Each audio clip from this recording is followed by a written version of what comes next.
The phone rang sharply next to the sleeping Terry Gilson. He woke up abruptly. "What the hell?" he growled. The phone rang again. He picked it up. "Hi," he murmured in a serious, low cough. "Mr. Gilson?" "Yes. This is Sergeant Preston from the Yukon County Police Department. May I speak to Mrs. Turvey?" bellowed an authoritative voice in Gilson's ear. "Who's that? Mr. Gilson, please connect me to Mrs. Turvey. This is a police emergency." Again, the clear and demanding tone. "A minute," Gilson muttered. He handed the receiver to the naked woman lying next to him. "For you, it's the police," he said simply. "What?" She snatched the phone out of his hands. "Hello. Good morning, my dear unfaithful wife," came the overly chipper greeting. "I hope you slept well last night after you and your lover finished having fun." "Oh my God, Mick. Mick, is that you? You can rest assured, sweetheart. I just called to give you some information you'll need." Mick, please," she tried. "First of all, you can throw away your house key. It doesn't work anymore. Also, I changed the code on the garage door opener. Mick, please, it's not what you think," she cried. "You don't know what I think, Sheila, but I didn't call to discuss it with you.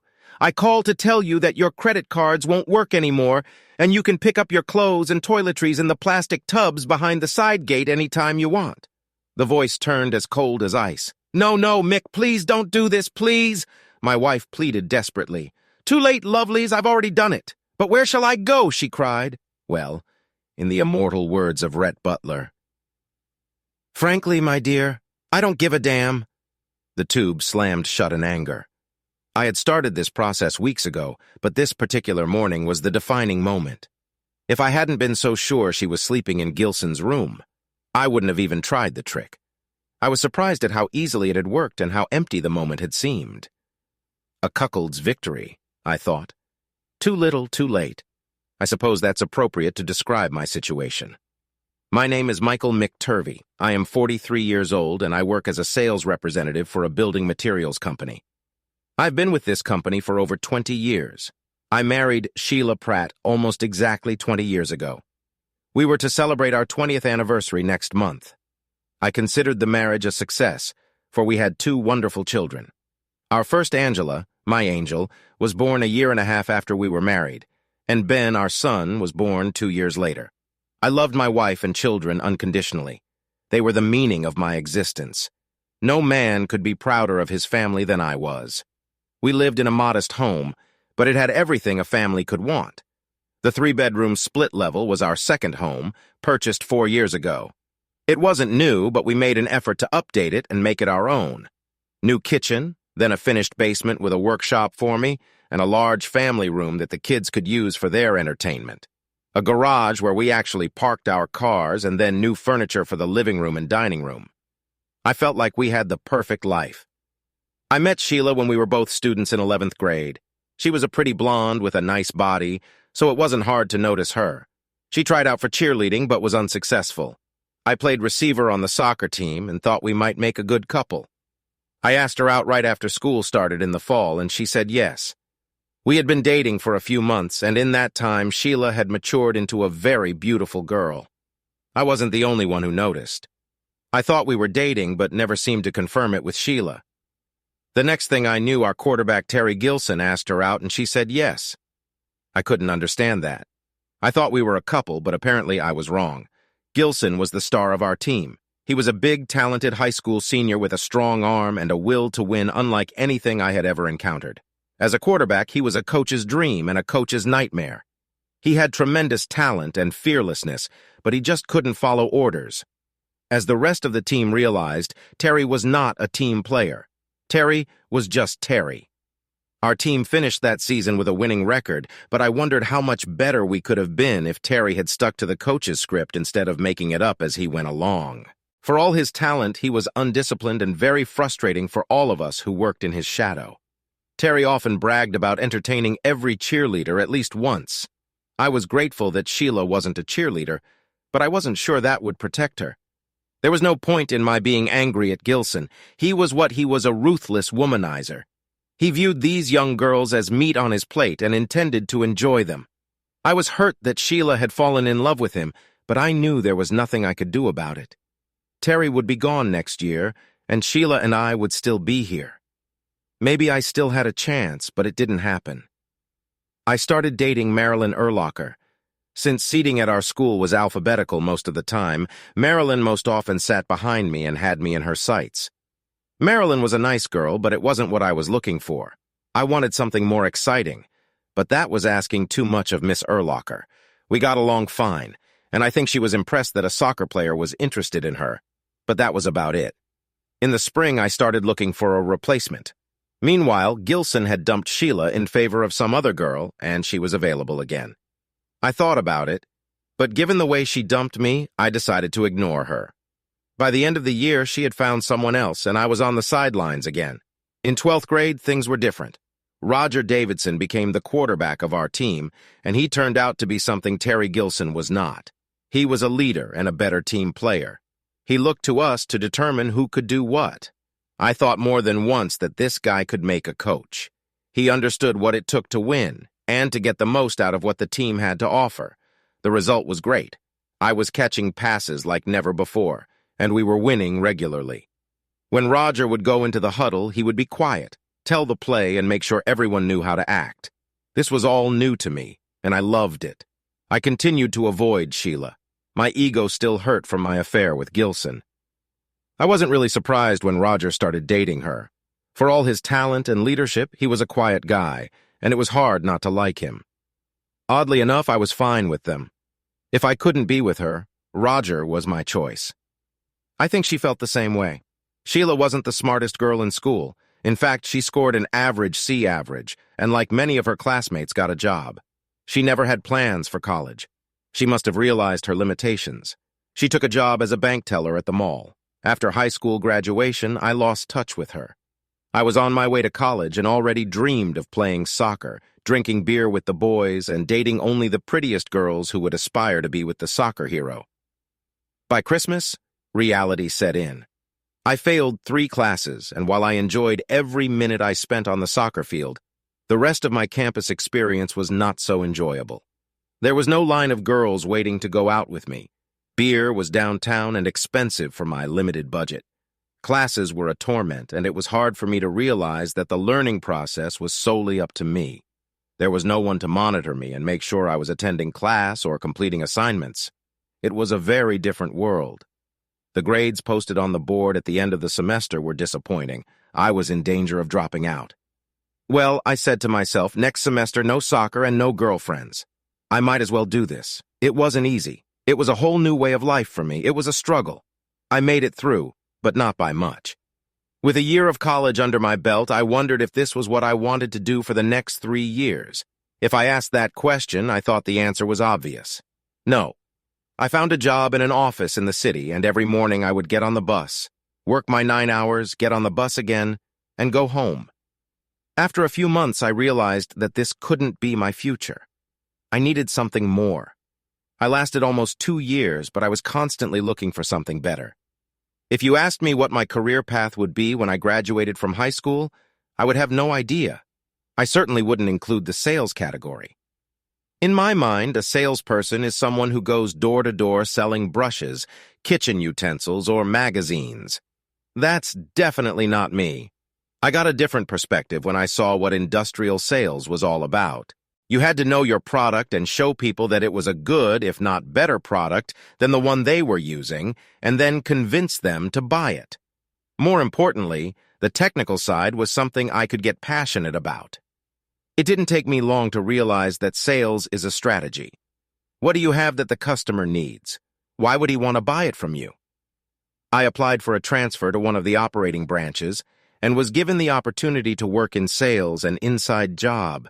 That was the beginning, and the more I saw, the more I realized that this was what I wanted to do. I went to work, still without a car and living at home. When I moved to the operations department, nothing had changed. I was a newcomer with a small salary, and I traveled to and from work by bus. When I received my first paycheck, I decided to open a bank account. Until then, I had been living from paycheck to paycheck, and that was about to change.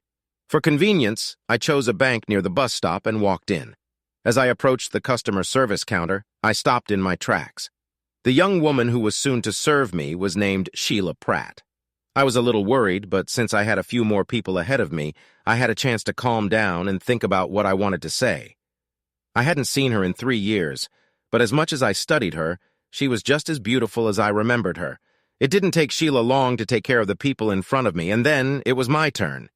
"Hi, Sheila," I said, stepping forward. She obviously didn't know I was standing in line and was surprised to see me in front of her.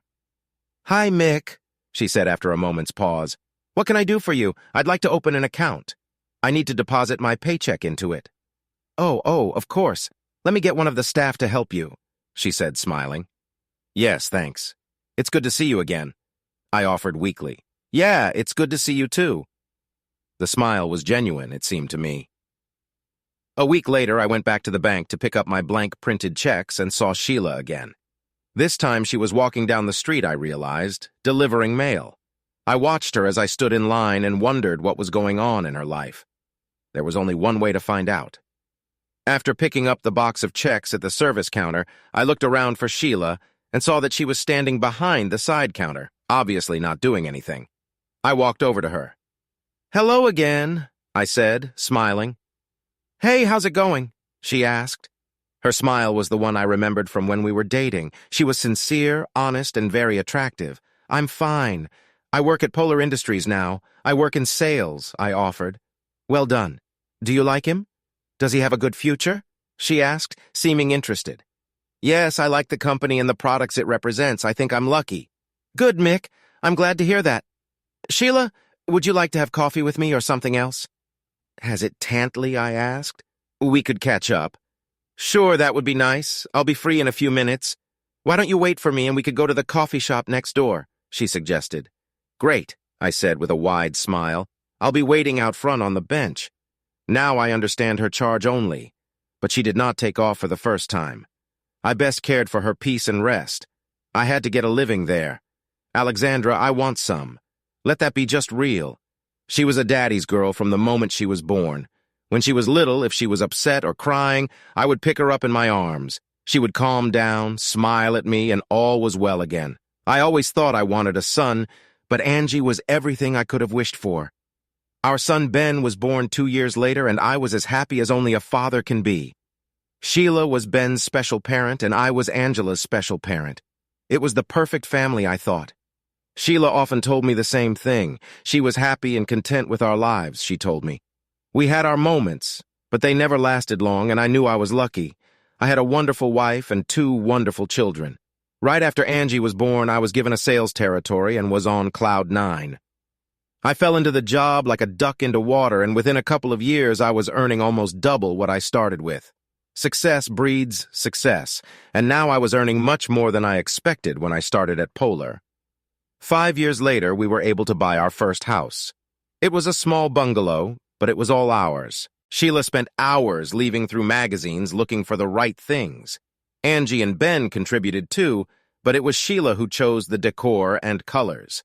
I just stood in admiration of how my family had come together. We celebrated our 10th anniversary at the same house, and over 30 people came to the anniversary party. I was proud of my accomplishments, but I was even more proud of my family. My children were well-behaved and excelled in school. My wife was an exemplary housewife and mother. Both parents believed that the sun and moon revolved around us. What more could I want? When Angie turned 14, she started menstruating. At first, Sheila was happy to help Angie understand what was happening and how to deal with it. Things went well for a few weeks, and then I noticed a change. Angie didn't seem to be as close to her mother as she used to be. It wasn't an obvious change, but to me, close to my daughter, it was noticeable. I could not find a reason for this change in attitude, and discussing it with Sheila proved frustrating. She did not want to discuss or even acknowledge this change. She claimed it was my imagination and a man's inability to understand female psychology. I was still concerned, but since the rest of the family didn't seem to be affected, I let it go. Ben always seemed to be on guard. She and his mother were very close, and although I loved him as much as Angie did, I knew that if there was a serious problem, he would turn to his mother for help first. That didn't bother me in the least. All families form alliances with their parents, and they should have been recognized and respected. Because of my success, I continued to climb the career ladder, and while I realized that sales management was probably not what I was cut out for, I wished I had at least been offered the opportunity. I had my most productive and profitable territory, and I wondered what it would take to take the next step. It finally dawned on me that in order for such an opportunity to arise, a position had to be filled. Shortly after Angie entered high school, Sheila came to me and asked if I would mind if she went back to work. She had been a stay-at-home soccer mom for 16 years and felt like she wanted something to do besides washing, ironing, and sewing. I couldn't think of a single reason why not, but asked her to make sure that whatever she chose would not interfere with the children's lives and our ability to enjoy free time together. She assured me that it would not interfere. After a few months of searching, she found a job at a car dealership as a receptionist. It was not full-time, and that suited us both. She had to work there in the mornings from 9 to 1 o'clock, Monday through Saturday. Since I was playing golf on Saturday mornings, I figured that schedule would suit me just fine. It didn't pay much, but we didn't starve, and her extra earnings could be used as vacation pay. If it suited her, it suited me. Our life continued for a couple more years until one day Sheila came home with a disturbing message. "You know what, Mick?" she said, not without some trepidation. "What? Terry Gilson is back in town," she said, watching my reaction carefully. "Oh, what brought him back? You know his father is a big businessman. Terry is now the assistant general manager at his father's dealership," she said, still not as nonchalant as she wanted to seem. "And what kind of dealership would that be?" I asked, knowing full well the answer. I mean where I work, Century Ford," she stammered. "So what does that mean to you?" I asked, starting to see something else creep into the picture. I've been asked to take him on as an assistant," she finally mumbled. "Wow, that's a big step. From part-time receptionist to assistant to the assistant to the assistant general manager. I didn't realize they had such a large staff. I'm sure my tone was sarcastic and I didn't try to hide it. "Something you're not very happy about," she remarked. "No, you dated Gilson. I've played with him. We both know what kind of guy he is. He bragged about all his conquests. Is your name still on his list? It was a cheap shot, and I realized it as soon as it sounded. That's terrible. Are you telling me you don't trust me?" she demanded. "I had to move." "No, I'm telling you I don't trust him." Her face flushed red, and for the first time in a long, long time she was very angry. "Take that back. You have no right to accuse me of anything, and what's more, you just said I can't be trusted," she muttered. "I made no such statement. I said I didn't trust him. I said we both know what kind of snake he is. It may have been 20 years, but leopards don't change their spots. I made sure she understood that I wouldn't back down an inch. Just ask yourself this," I continued. "How can a part-time secretary go from entry-level employee to assistant to the boss's son in one step?" "I'd like to know," I demanded. "Because I have the talent for the job," she snapped back. "Terry said I was just made for it." "You don't think I have the ability to do you?" she challenged. "I don't know. I don't work there. But one thing I do know is that this whole deal smacks of typical Gilson. He's setting you up, and you'd better be very careful, my dear." Now I was standing right in front of her. You couldn't help but understand my misgivings and suspicions about Terry Gilson's motives. I could only hope that my message had reached her. "You're jealous. You don't want me to succeed because it will make you look bad. That's the thing, you're jealous," she scoffed. The argument was going nowhere, and she wasn't listening. I sighed heavily, turned and went down to the basement for a cold beer and some time to think. I had no illusions about Gilson's motives.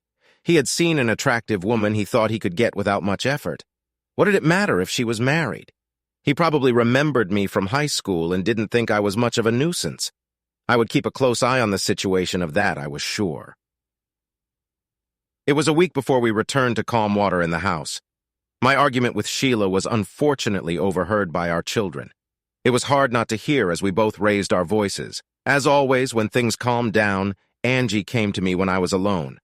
"Hey, Dad, are you okay?" "Hey, Angie, yeah, I'm fine," I lied. "I couldn't help overhearing the argument," she admitted. "Who is this guy Gilson, the one your mom dated in high school? He was our quarterback, and I played with him all year. I tried to warn your mom. He's not a very nice guy and doesn't have much respect for women," I said sadly. "I don't think you were telling Mom what she wanted to hear," she said softly. "No, I think not. I think she sees this as a big opportunity and an important job. She'll probably go from part-time to full-time, so I guess there will be some changes in our routine, I suggested. It's okay, Daddy. I can help with the food and laundry and stuff. I think she'll be making a lot more money now, don't you? Probably. We haven't gotten into that. I'll just have to wait and see, Angie. I hope this doesn't turn out to be a big mistake for your mom, I said, putting my hand on her shoulder and pulling her to me. I just hope everything turns out okay. As I suspected, it was a full-time job, and the pay was more than double her previous earnings, so in that respect, she was being rewarded handsomely for her role. However, I had my doubts about the job. When I cautiously asked Sheila what she did during the day, she answered vaguely, but what I heard sounded very unstructured. If I interpreted what she was telling me, it appeared that she had to resort to when Gilson called. As time went on, I became less and less concerned about her work. She left for work a little before 9 every morning and came home shortly after 5 in the evening. No overtime, no special assignments, just routine work. As a result, we didn't have to sacrifice much. My workday was longer than hers, and I was often home after 6, leaving in the morning at 7. I wasn't home before anyone was up, and so my family time was limited to evenings and weekends. Our sex life was never what I would call hot. It just wasn't Sheila. Even though we did it usually a couple times a week, it was plain vanilla stuff. I tried to get her interested in other things that were a little different, but she just wasn't interested. Since we were doing this twice a week, I couldn't complain. After Gilson came along, I kept a close eye on the changes in our sex life, but there was nothing unusual about it.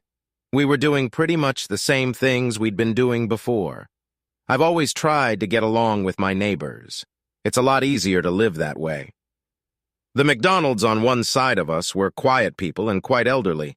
Their children had grown up and moved away, and we didn't have much in common with them. We were polite and helped each other if needed, but otherwise we weren't close. The Romanos who lived on the other side of us were very different. Their children were younger, and Angie often babysat for them the first few years we were there. We got along very well with them and often had backyard barbecues and card parties at each other's houses. Jimmy and Felicia were probably our best friends. Jimmy was an accountant and worked at the big GM dealership in town. I had already forgotten about it, but when he drove home a rented van with the dealership's name on the side, I remembered. One late Sunday morning, Jimmy was mowing the lawn before mowing, and I walked over to him for a moment to talk. "Hey, Jimmy, how's it going?" I began. "Well, the usual stuff." "I think it's okay," he grinned. "Yeah, same thing. Say I have a question for you." I tried to make it sound casual. "Shoot. You work at a large dealership. Does the general manager usually have an assistant? Assistant general manager?" "Yes. Big dealerships usually have someone to back up the boss when he's not around. Will this assistant have an assistant like, say, Friday's girl?" He looked at me strangely, and then I saw a few lights come on. His face got funny, and he looked really uncomfortable. "Not usually," he finally said. "I didn't think so," I said, nodding. "Thanks, Jimmy." I turned and headed back to the house. My suspicions were confirmed, like he called out to me. I stopped and turned around as he came toward me. "I know what you're thinking. I have some acquaintances there. Let me see what I can find out about QT," he said in a low voice. I stared at him for what seemed like a very long time, then nodded. "Thanks again." I'm not sure why after all this I asked Jimmy that question. Maybe I was afraid of the answer. There wasn't the slightest hint that anything was going on, but I suppose the thought had been on my mind and still is. Jimmy knew who Sheila worked for and what her position was, but he never said a word about it. I just stumped him, and he reacted the way a good friend should. Even though Sheila was no longer working on Saturday morning, I continued to play golf early in the morning. The Saturday following my conversation with Jimmy was cool and windy, but at least it didn't rain. I played with our usual for some, and none of us played very well. The wind intensified the cold, and none of us were very comfortable. We were all happy to finish the round and get to the clubhouse. As we usually did, after the changeover, we would meet at the 19th hole, and the winners would toast the losers. Today, my partner and I were the winners. As I walked into the lounge, I saw Jimmy Romano sitting alone at a table by the TV. He was sipping a drink, so I approached him. "I didn't know you played golf," I said with a smile. "I don't. You know me better than that, he laughed. What brings you here, I asked, almost guessing the answer. I wanted to talk to you alone, he said, suddenly serious. I nodded. I was sure that was it. Give me a minute to settle with the Winners and I'll be right back, I promised. It didn't take me long to buy drinks for the boys and explain that I had to excuse myself to meet someone. 5 minutes later, I was already sitting at Jimmy's table. So I can only assume you heard something about my recent question, I said, leaning back in my chair. Yeah, I wish the news was better, Mick. I really wish it was, he said, sadly, hardly looking me in the eye. Give it to me straight, Jimmy. I can handle it, I said with more confidence than I felt at that moment. Gilson is probably the most unpopular guy at this dealership. People I've talked to consider him a leech on the side of the business and completely useless. He goes around and pisses off everyone he encounters. He has nothing to do because no one wants him to do anything. He'll just screw things up as he's demonstrated many times before. Jimmy stopped and sipped from his glass. No surprise there, I said, trying to remain calm. So where's Sheila? He looked at me with the most haggard look I'd ever seen on his face. He really didn't want to tell me what he was going to tell me. Gilson sits in his office most of the day, occasionally typing letters and bringing him coffee.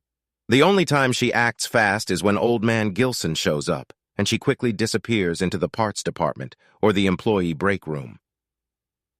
When the old man leaves, everything goes back to normal, Jimmy says. I guess old Gilson doesn't know about Sheila and her mysterious work, I said sullenly.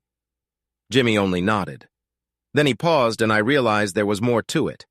Spit it out, Jimmy. I won't bite, I promised. The two of them go out to lunch about twice a week. They leave just before noon and don't come back until 2 or 2:30. Since she's been there, said I, finally shocked. No, it started a few months later, he suggested. One day, one of their slick salesmen followed them. They went to the Carlton Hotel on Banner Road. That's a long way to go for lunch, I suggested. Mick, there's no restaurant at the Carlton, he said in almost a whisper. I felt everything inside me clench. I was locked in place, unable to move. I could hear my intermittent breathing trying to get my thoughts in order. Although I suspected this might happen, I wasn't prepared for it. I can't remember how long it took before I was able to form a coherent thought. I'm sorry, Mick. I really didn't mean to be the guy who, he muttered. I know, I whispered huffily. I didn't want to hear it either. We had another drink with Jimmy and reminisced about the good times our families had spent together. There were many happy memories, but it felt like we were saying goodbye to each other in a way. I think we both realized now that things would never be the same again. I could feel that pain in my gut, and it hurt. I drove home, preparing to see Sheila and pondering how I was going to handle this revelation. I had been strangely calm with Jimmy, and it seemed odd that I would be able to handle this devastating news. I tried to imagine any scenario that would make their afternoon visits to the Carlton anything other than sexual, but I realized it was unlikely. What was on the surface was still there. It wasn't until I was halfway home from the golf club that I started to get angry. My head was spinning with 1,000 random thoughts all at once, and my emotions were in turmoil before it all started to boil down to one horrible fact. She had cheated on me, and cheated on me many, many times. I was a fool, even though I knew the possibility existed. She made a fool of me and didn't even blink an eye without feeling the slightest sense of guilt. Day after day, she made me a cuckold. It was then, with that realization, that the anger began to build. I pride myself on being rational and not prone to rash behavior. I pulled over to the curb a few blocks from my house because I knew I was in no condition to walk into my house and confront Sheila. Moreover, it wouldn't be the smartest thing to do. In fact, I was pretty sure it wasn't. If I thought it was just a one-time fling, I could get over it and we could move on with our lives. But it wasn't. Apparently, it had been going on for a year. All this time, Sheila had been playing the role of a happy housewife with a loving family. It was a deception of a very high order. Sitting in my idling car, I decided that this called for a very high order of payback. I will act as normal as possible, but on Monday I will start the process to end this farce and get my revenge. I am determined that I will cause Terry Gilson and Sheila Pratt-Turvey as much harm as possible. I will act according to the rules and the law, but I will do everything I can to bring them both down. The rest of the weekend passed with excruciating politeness on my part. I was tight-lipped, not allowing my anger and frustration to spill out onto my family. There was plenty of time for that when all the pieces of the puzzle fell into place. I counted the hours until Monday morning. When Monday finally came, I got up earlier than usual and left the house well before 7. I knew I had a few hours before I could get started on my problem, but I wanted to get out of our house as soon as possible that morning. I knew that my sales manager, Larry Coleman, was already in the office, and I needed to talk to him about taking some time out of his day to address my problem. Our conversation took over half an hour. I knew he had guessed what might be going on in my family life when I explained what I wanted in terms of a vacation, and thankfully he was receptive and agreed. He was a nice guy, and I enjoyed working with him. Just after 9 in the morning, I called David Murney, our family lawyer, and asked for advice on a family matter. I knew it was not his specialty, and was not surprised when he referred me to Lydia Pankratz. I had met Lydia in passing once or twice, and had heard she was a very good divorce attorney. She wouldn't be cheap, but at this point the expense was the last thing on my mind. That afternoon I had an appointment with Lydia for late afternoon. I knew I would be late, so I called home to leave a message. Angie answered the phone, which surprised me. "Hey, Angie, what are you doing home?" "Teacher Professional Development Day," she said with a touch of mockery. "Ever notice there are always on Fridays or Mondays?" "Yeah, I noticed." "Look, I have an appointment late tonight and I won't be home until 7, I think.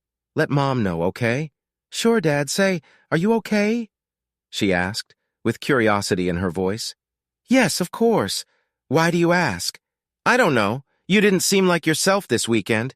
You weren't sick or anything, were you?" "No," I lied. "There's nothing wrong with me. You must have an overactive imagination." I laughed. We signed and I hung up the phone, wondering if Sheila had noticed my unusual behavior. She didn't say anything, but maybe she was being cautious. We'd have to watch for that. I didn't want to tip too soon. Meeting Lydia came as a shock to him in many ways. To begin with, regardless of the reason, Sheila got half of everything in the divorce. The house, the cars, everything. The only good news was that her income was such that I probably wouldn't have to pay alimony if I could prove infidelity. Judging by her reckless behavior, I doubted I'd have any trouble getting proof. As for the children, I would have to prove abuse, neglect, or some other horrible crime to get custody. In this jurisdiction, children were almost always given to the mother. Angie was 18 and could make her own decision, but Ben was only 16 and would have to spend almost 2 years with his mother. I felt bad, but Lydia said I probably couldn't change anything. That's just the way the system works. That's when things got interesting. Lydia knew of my overwhelming desire to punish both Sheila and Gilson, and she said she could help.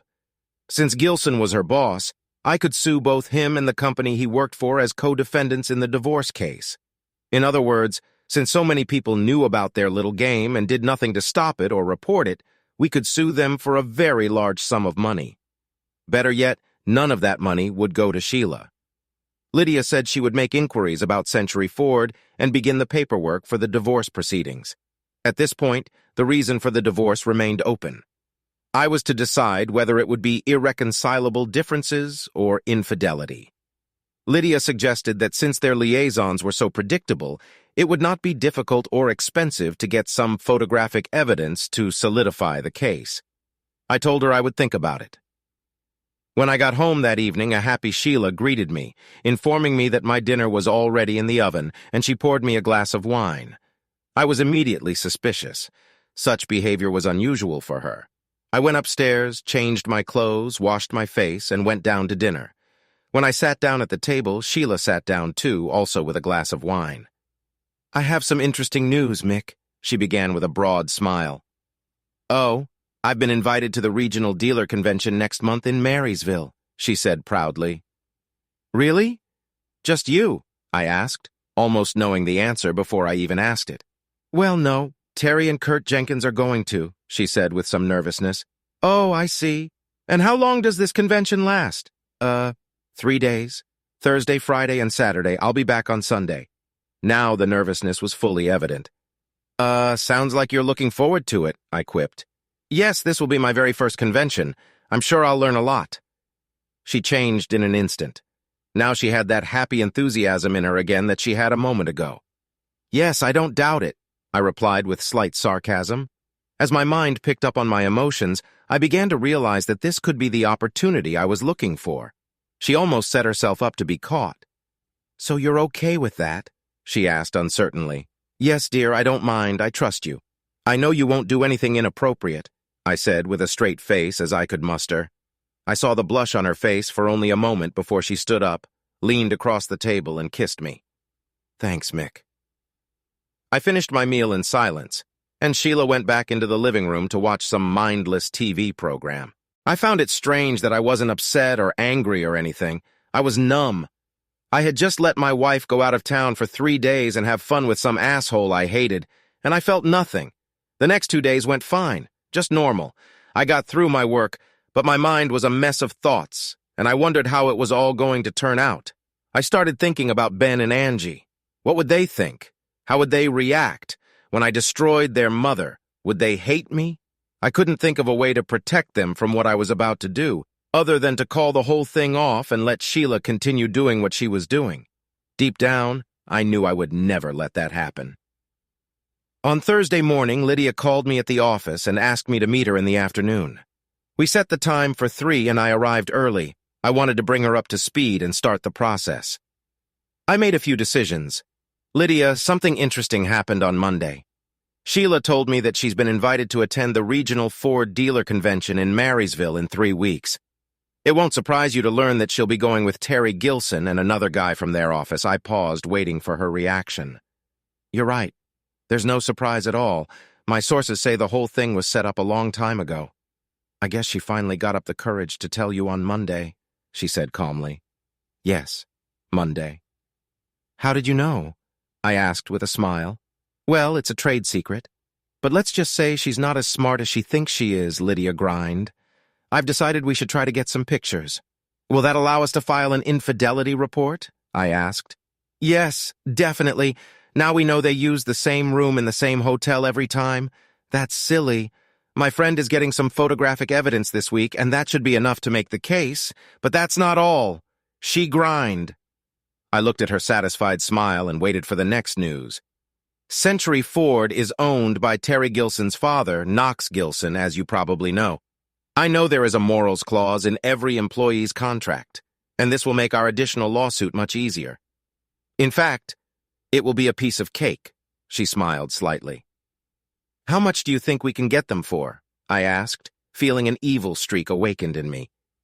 "Well, we'll probably get $500,000 to $1 million, but of course we'll ask for a lot more." "God knows Father Terry can afford it," she laughed. I really like the sound of it. "I guess the only bad thing is the kids. I can protect Angie, but I can't do anything for Ben," I said, suddenly realizing how fast things were moving. "I know, and there's not a damn thing I can do about it. Unless we get a judge who thinks Sheila's scum, we're going to have to live with it." "I'm sorry, but I wish it wasn't so," she said with genuine pity. "All right, Lydia, thanks for the shovel job. I'll let you know when and where the convention will be held and what hotels she'll be staying at in case your boyfriend can't find out anything before then." I'm tired. This whole mess had taken all the strength out of me. I wanted to go home and go to bed for a week or 3, hoping it would all be over by then. Of course, I knew it wouldn't be. There was still a long way to go. I managed to get through the next 3 weeks without arousing Sheila's suspicions. Maybe she wasn't paying attention, or maybe she was just so sure of herself that she didn't worry about it. On the eve of her departure, she had packed and carried her suitcase and travel bag to the front door, preparing to leave in the morning. She had no idea what this weekend had in store for her. When I got up Thursday morning at my usual time, Sheila was already up and eating breakfast. She was definitely anxious to get going, and she was pacing nervously around the kitchen. "You're up early," I remarked coolly. "Yeah, I just wanted to make sure everything was taken care of before I left. Don't worry about it. Angie will take care of the housework, and I'll help her on the weekends. I take it you'll be home Sunday morning," I offered. "I'm not sure if it will be in the morning or afternoon. We'll have to wait and see. It's Terry's car, so I'll let you know," she said hesitantly. She avoided my gaze. She knew what she had to do, but she didn't want to look me in the eye and admit it to herself. She couldn't know that there was no getting away from this weekend. "Have a good time and behave yourself," I said without a fraction of sarcasm. She gave me a brief glance, then continued her uncoordinated activity. I couldn't remember ever seeing her so nervous. Perhaps she sensed the change in my attitude and was afraid I might recognize or suspect something. I couldn't tell. I finished my coffee, kissed her lightly on the cheek, and left for the office. All day I wondered if she thought I knew something. It might ruin my surprise, and that would really upset me. I didn't tell Lydia or anyone else what I planned to do early Sunday morning. Upon arriving at the office, I called Lydia, and she quickly got on the phone. "Lydia, can you confirm that we have pictures of Gilson and Sheila in action?" I asked quickly. "Yes, we have them, but I don't think you'll want to see them. Maybe after this is over, but for now, just let us deal with it, okay?" She spoke in a muffled voice, and you couldn't tell from her tone that she wasn't happy. I had to assume that the pictures were going to be quite denigrating. The only good thing about it was that it no longer mattered whether my little stunt on Sunday morning had worked or not. The matter was now settled. "Are all the divorce papers ready?" "Yes. We can serve it when you say so. I have a little surprise for her on Sunday morning, so I think we can serve her at her parents' house on Monday morning. Can I confirm that on Sunday?" I asked. "Yes, but Mick, you're not going to do anything stupid, are you?" There was concern in her voice. "No, absolutely not. I won't do anything to mess this up, I promise." I hoped my statement was reassuring to this dynamic lady. I didn't want anything to ruin my plans. "Good. I'm glad to hear that. Take care of yourself, Mick. I know these are hard times for you, but they'll pass and you'll move on." "I know it," she said sincerely. "Lydia, I couldn't have done it without your help. The only thing that remains difficult is telling the kids on Saturday about what's going on. I'm not looking forward to it, I admit it. I'm sure you don't. Good luck. If you need anything, call me or David, okay?" "Thank you," I signed, quietly hanging up the phone. I thought about telling the kids that night, but changed my mind. One of them might decide to call their mother and warn her. I wanted to minimize that risk.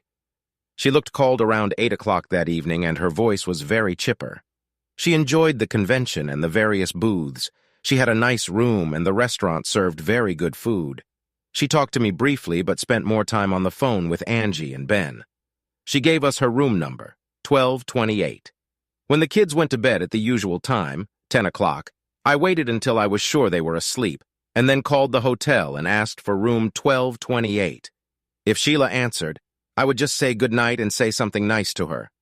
The phone rang at least 7 or 8 times, but there was no answer. I hung up. Sheila called Friday night again around the same time. As before, we had a brief conversation, and then she talked to Angie and Ben. She spoke differently. Perhaps the excitement of the convention had passed, or maybe something else. On Saturday, she called early just before 6. Luckily, we were all home.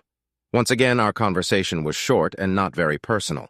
She was going out to dinner with a large group, and according to her, wouldn't be home until late. I was not displeased. I was relieved. When Angie, Ben, and I sat down to dinner, the table was very quiet. We all seemed to be immersed in our own thoughts. Finally, I realized that I couldn't put it off any longer. We cleared the table, put the dishes in the dishwasher, and I turned to them both. "Kids, I need to talk to you about something," I began. Ben and Angie looked at me, and I sensed they were guessing what this was about. There's no easy way to say this, so I'll just tell you what's going to happen. I reached into my pocket and pulled out 2 shiny new house keys. "These are your new keys to this house. The only person who has them is me. Your mother is not coming back to our house," I finally forced myself to say. Angie gasped. Ben's eyes widened and his mouth opened. "For the past year, your mother has been having an affair with her boss, Terry Gilson. She betrayed me, you and her marriage vows. I can no longer live with her and will not allow her in this house." I paused. "Oh, Daddy, oh no," Angie cried. "Why did she do that?" "I don't know, but to be completely honest, it's not the most important thing on my mind right now. I know it's going to hurt you. There's nothing I can do about it. She has been with Mr. Gilson at least twice a week for the last year. That's over 100 times. My anger started to come out, and I saw Ben win slightly. This convention she's attending, it's nothing more than a smokescreen so they can be together for the weekend. Well, they're not fooling anyone," I spat. "Dad, what's going to happen?" asked Ben, still shocked by my statements. "I've filed for divorce, and your mother will be served with the papers as soon as she gets back into town. There will be some other things happening with Mr. Gilson, but you don't have to worry about them now. I will let you know about them as they happen." I paused again. I'm sure they must have been shocked by my comments over the last 5 minutes. Does this mean I'll never see Mom again? Asked Ben on the verge of tears. No, I wouldn't do that to you, Ben. I know how important she is to you, and I wouldn't do that. Maybe you'll live with her from the beginning. When you're 18, like Angie, you can see both of us anytime you want. Angie, you can decide where you want to live. It will be your choice, I said, looking into my daughter's sad eyes. That sucks, Dad. It's splitting the family. It sucks, she said with tears in her eyes. Yeah, I know.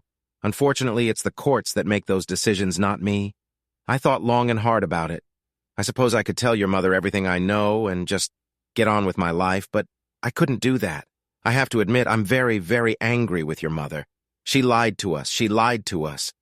I don't think I could just turn the other cheek, I admitted. I'm turned, walked quietly up the stairs to his room and closed the door behind him.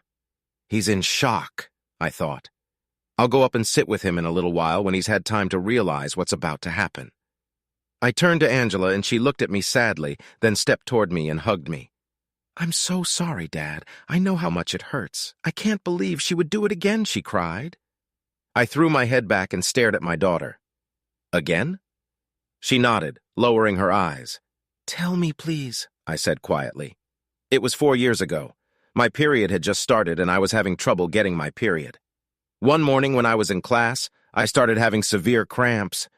I went to the nurse's office and she sent me home with a note from my mom telling me what to get. When I walked into the house, she and Mr. Morissette were sitting on the couch. I must have screamed and ran upstairs to my room. I heard them talking and moving around, and then the door slammed shut. A few minutes later, my mom came into my room. At this point, Angie broke down and the tears began to pour, and earnest. What happened next? I had to be patient. I had to let Angie tell me in her own way. Mom said if I told you or anyone else, you'd get divorced and I'd never see you again. She said the courts always give custody to mothers, and you'll be so mad at her that you'll probably move out and I won't see you at all.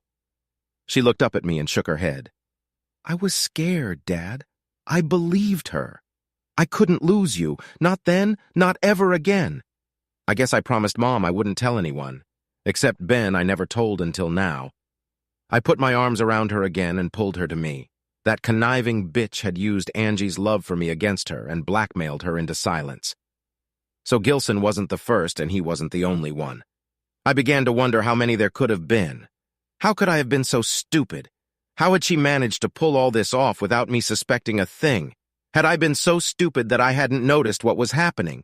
Or, well, she's smarter than I gave her credit for? Angie? I don't know what to tell you except that I love you.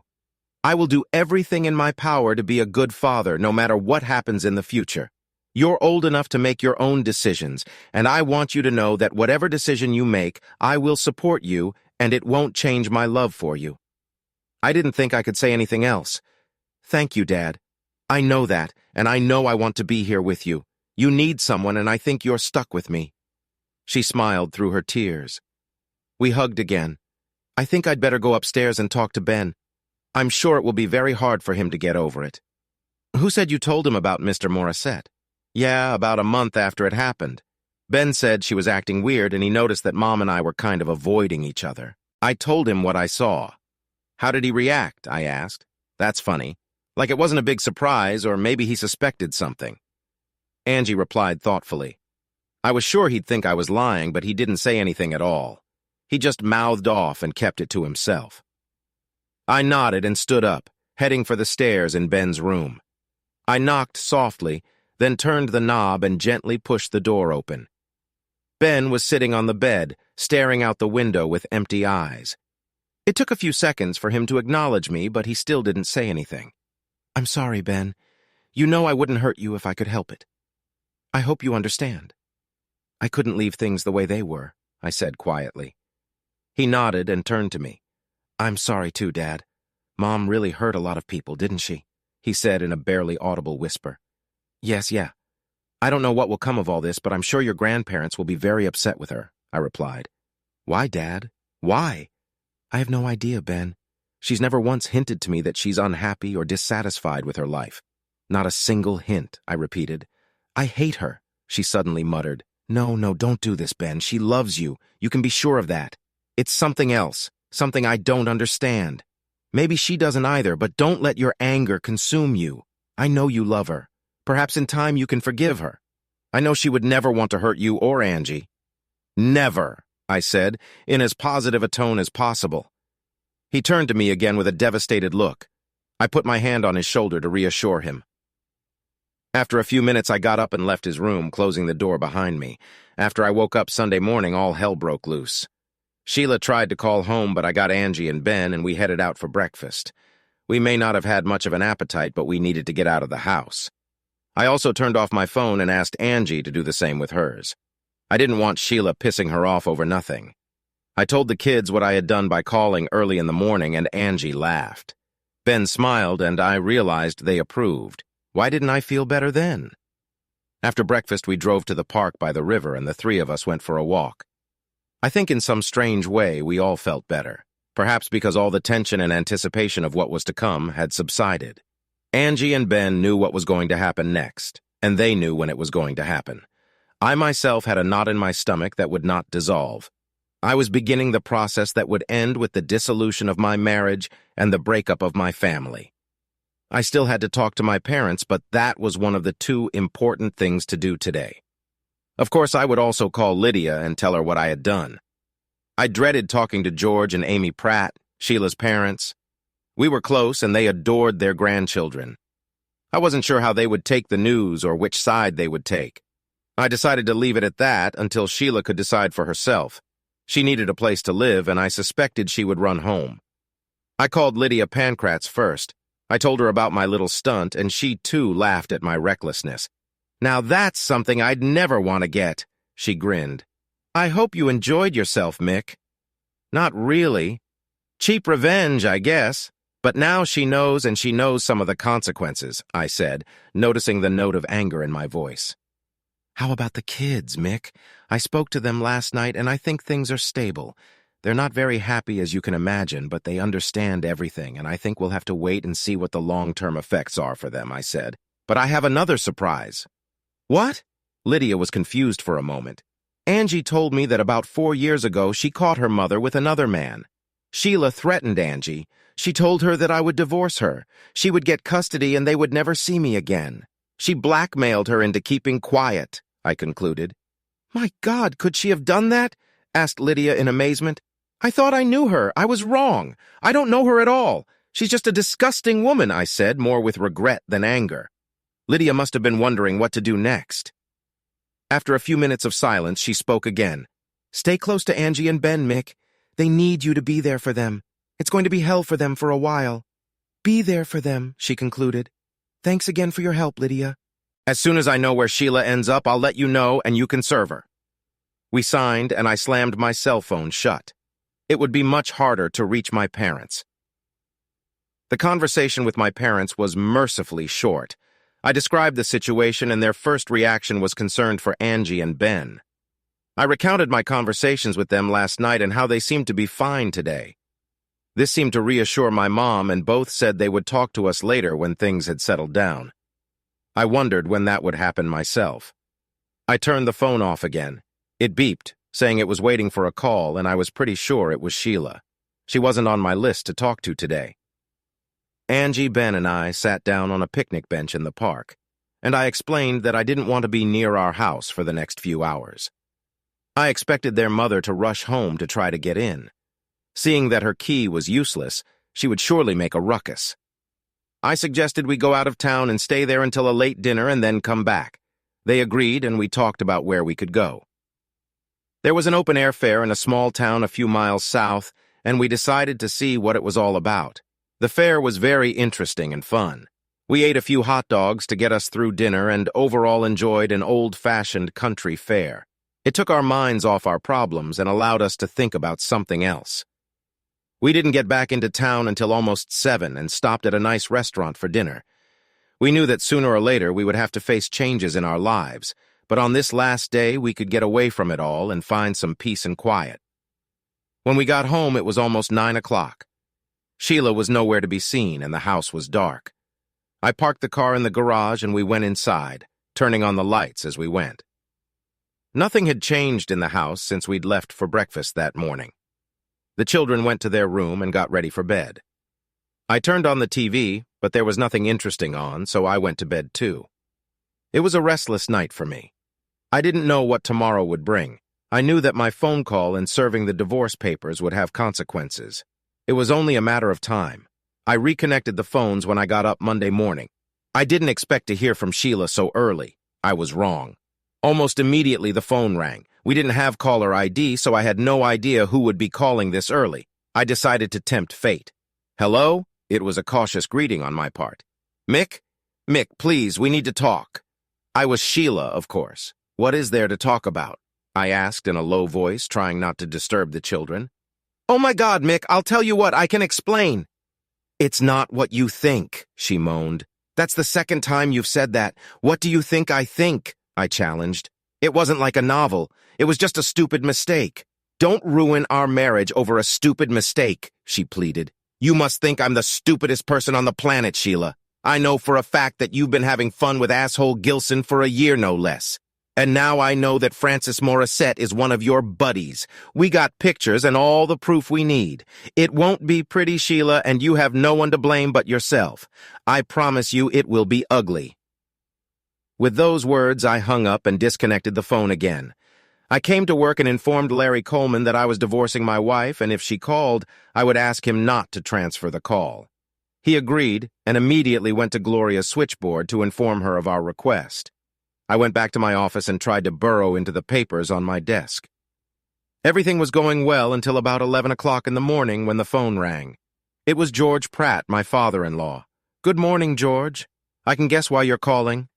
I apologize for not warning you and Amy in advance, I said preemptively. I think I understand, but I'd like to hear it from you, Mick. You've always been straight with me, so tell me what the hell happened, he asked reproachfully. I recounted my warnings to Sheila about Gilson, what I had learned about her affair with him and her other connection with Morissette. When I finished with a condensed version of her activities, there was a long silence on the line. My God, he finally said slowly and softly. I had no idea she was capable of such a thing. Are you absolutely sure about that, Mick? He asked, hoping there was a glimmer of relief in his words. I'm very sorry, George. I'm afraid I'm not only sure, but I have photographic evidence, I said, feeling sorry for this fine man. He deserved better from his daughter. She's staying here for now, Mick. Do you plan to start divorce proceedings? Yes. All the paperwork is ready. She'll be delivered either to work or, well, I'm sorry, but it can happen at your house. I apologize. I understand. I don't mind telling you that this will hurt not only her, but her mother as well. I know it's not your fault, but, well, it doesn't matter. I hope we'll still enjoy visiting the grandchildren, Mick, he finished hopefully. Of course it is. This isn't about you or Amy, George. I would never do that to you or the kids. You're always welcome here, I said sincerely. Thanks, Mick. I'm sorry, but thanks, he said sadly and hung up. When I put the phone back on the stand, I was emotionally drained. I expected there would be more moments like this in the weeks and months to come. I had to prepare for them. I learned that Sheila had gone to work that morning and, amazingly enough, had not yet lost her job. Wilson had no idea that all of this would come crashing down on his head at some point and apparently decided to let things run their course. When Lydia confirmed that my wife was on time for work, she sent a bailiff over to her, and no sooner had she had her morning coffee than the divorce papers were in her hands. According to observers, she immediately broke down and ran out of the building. I believe she ran to her parents' house. But that wasn't the most interesting part. Shortly thereafter, Terry Gilson and Knox Gilson were served with court orders, stating my intention to sue for damages based on alienation of affection and willful disregard for corporate responsibility, namely failure to comply with the morals clause in specific employee contracts. The claims included punitive and compensatory damages in the amount of $5 million. Let the circus begin. Reconstructing this story much later, I learned that Knox Gilson had a showdown with his son, Terry, and practically cut him off. No more easy jobs, no more rescue from situations with angry husbands, and if he didn't pull himself together, no more inheritance. Knox had indulged his son for the past 20-plus years and was finally at the end of his tether. Sooner or later, this sprouting teenager had to get back on his feet. Terry did the completely predictable thing. He went out and got drunk. Since he had been kicked out of the dealership, he had nowhere to go but to his townhouse. He disappeared into this cave for days. I knew the wheels of justice would turn slowly. Foolishly, Sheila had decided to contest the divorce until Lydia provided her lawyer with the evidence we had, including photographs. That was enough to beat the hell out of her. Lydia would do her best to limit the amount of my financial punishment, but worst-case scenario, she would get half of everything, a reward for her perfidy. The week passed agonizingly slowly. I went to work, but I couldn't pretend to be efficient. Larry was very understanding and patient, but I knew this couldn't go on forever. I needed to think about my future as a single man and a single parent. It was a frightening prospect. On Saturday, I was mowing the lawn in my backyard when I heard a commotion in the driveway.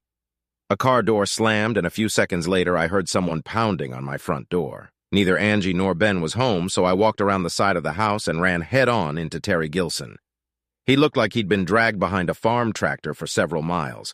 He was a mess, but at one look at his face, I knew it wasn't good. That was the last thing I remembered before he hit me with his big right fist. The next thing I remember was waking up in the hospital. I didn't really wake up, but I started to experience small bouts of unconsciousness. I was lying on my back and felt a numbing pain from my head to my groin. Apparently, it took me over 24 hours to finally regain consciousness. I was floating in and out of consciousness, barely catching bits and pieces of the here and now. At some point, I realized that someone was next to me. I felt a hand, but I couldn't open my eyes, or at least I didn't want to. There were like 2 marbles rolling around in the bottom of a tin can. I heard a strange voice, but although it was familiar, I couldn't connect it to my memories to see who it could have been. I tried to remember what could have brought me to this place, and after a while I remembered Gilson's face, and then his fist. A day or so later, I found that my mom and Angie were at my bedside almost the entire time I was in the NICU. I tried to smile at them, but it hurt, and I hoped they realized how grateful I was to have them around. I think I heard Angie tell me Ben was coming over after school, and I tried to smile again. Just thinking about it hurt. It was over a week before I recovered enough to talk to my doctor. He started literally from the beginning. I had a concussion, the result of hitting the wooden frame of the garage door when Gilson hit me. I had a dislocated right shoulder and a badly bruised upper right arm. I had 3 and possibly 4 broken ribs. I had severe bruising of my kidneys and even more severe bruising of other internal organs. My testicles were badly swollen, and it was feared that I might lose one or both of them. Finally, I had my spleen removed when it was discovered that it had ruptured. My injuries were the result of a single punch from an enraged Terry Gilson, followed by systematic kicking as I lay unconscious on the ground. What saved me was that Felicia Romano, who had witnessed most of the altercation, screamed bloody murder from her kitchen window, causing Gilson to look up and realize he was being watched. He rushed to his car, backed out of our driveway, and rubber-tired the entire block. Felicia was smart enough to call 911, and that's how I ended up in the hospital. Gilson was identified by Felicia and another neighbor who recognized his license plate number when he sped down our street, nearly hitting a mother pushing a baby stroller. There aren't many white 1964 Ford Galaxy convertibles in our town, and a couple hours later, Gilson was seen leaving a bar and driving away in an inadequate manner. On top of all the woes, Gilson was arrested for DUI and resisting arrest. He just didn't know when to quit. When they threw him in a cell, they matched the assault complaint filed by Mrs. Felicia Romano and my admission to the hospital. After questioning Felicia, they charged Gilson with aggravated assault, assault with intent, and criminal trespassing. He was in deep shit, and it couldn't have happened to a nicer guy. When he called his father from prison, Knox Gilson didn't answer the phone. I wish I could have been there, but I was unconscious and lying on the operating table having my spleen removed. 2 days after I started having constant lucid moments, a plainclothes officer came to me and asked me to testify. I told him everything I remembered, which wasn't much. A face red with anger and a big fist. He asked what might have prompted the attack, and I told him about Terry's affair with my wife, the divorce, and the lawsuits. He nodded a couple times and thanked me before leaving. Epilogue. The Divorce Property Division judgment was not too favorable to Sheila. I will be buying her share of our house. They gave her the absolute minimum and no alimony, as well as an emphatic lecture on her contribution to my injuries. Knox fired both Terry and Sheila. She was on the job hunt when our divorce became final. Her name was toxic in some circles, and I doubted if she would ever find a decent job in our town. Ben lives with Sheila, but I understand from Angie that their relationship is not what it used to be. I see Ben every week on weekends. We got a break from the judge. He seems to be getting stronger, but he's not the same kid I remember from better times. Angie is Angie. She's my girl and makes sure I'm on top of things. She manages the house, my diet, and exercise program. If I didn't know better, she could have been my mother. My folks have been a pillar of support and helped us when needed. They have no idea how important that was in the last few weeks. I just didn't need any more pressure. George and Amy, thank goodness, have remained friends. They are deeply disappointed in Sheila, but she is their only child, and they feel obliged to support her in her time of need. Having been around is a big plus for them. They are spoiling him in a way, but I don't mind. I just want Ben to get through this and come out of it in one piece. Angie stops by to visit. She and her mother talk to each other again, but I get the impression it's an awkward relationship at best. The lawsuits, of course, will never go to trial. Knox Gilson won't let that happen, according to my lawyer friend Dave and Lydia. We'll settle for a very large sum, and I'll be secured for years to come, even after taxes and legal fees. I already know I'll be able to take care of Angie and Ben's college tuition and provide them with a car. At least some good will come out of this whole mess. Physically, I have recovered as much as I can at all. I lost my spleen, but my kidneys, ribs, and shoulder are almost healed. I go to physical therapy 3 times a week and will continue to do so for a while longer. I still have pains that come and go daily. The doctor thinks my testicles are 80% functional, but I haven't had a chance to have them tested yet. I really don't have much enthusiasm for the opposite sex right now. When I have the money from the trial, I intend to buy Jimmy and Felicia something special. Jimmy has been there for me when I needed him, and Felicia may have saved my life. Nothing will be too extravagant for these two. What happens next, I ask myself regularly. I'm still reeling from what Sheila did to us, but I suppose in time I'll get over the worst of it. I quit Polar Industries, or at least tried to. Larry didn't want to hear about it and said he was giving me an indefinite leave of absence. Someday I'd have a lot of money, and I was trying to decide what I should do with it. I think I know. Frank Clay, one of my best customers and an old friend from when I first started in sales, wants to retire and sell his building materials business. It's a good business with a well-balanced trade between retail and construction customers. He is part of the Build Right buying group, and that helps him compete with the big stores. Dave Morney and I are going to meet with old Frank and see if we can make it happen. Ben was first in line to look for weekend and summer jobs when he found out about my plan. It doesn't make any difference. I want to keep him close and make sure he's okay while he gets through the next few years. Adolescent is hard enough as it is, and then there's the broken family. I look at Knox and Terry Gilson and realize that this is what happens when you are not involved or close enough in your children's lives. I've had a lot of time to think about what happened to me and our family. I'll be the first to admit that I took it personally and wanted revenge to the fullest.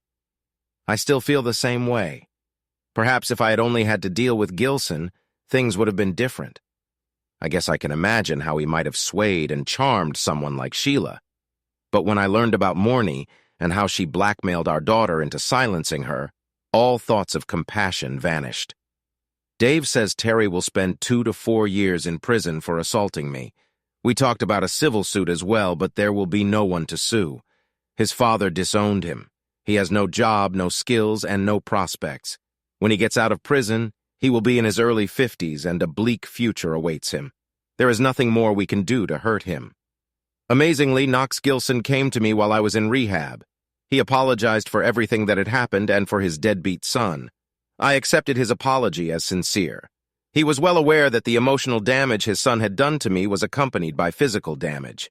We shook hands, and I raised my opinion of Mr. Gilson Sr. a notch or two. And here you are. Sad story. I thought I had the perfect family. Hell, I was sure I had the perfect family. I can look back on the good times we had together, or with anger. Maybe someday I can do the former because right now I'm still dealing with the latter. Thanks for watching. I hope you enjoyed it. So subscribe to my channel and watch the next video.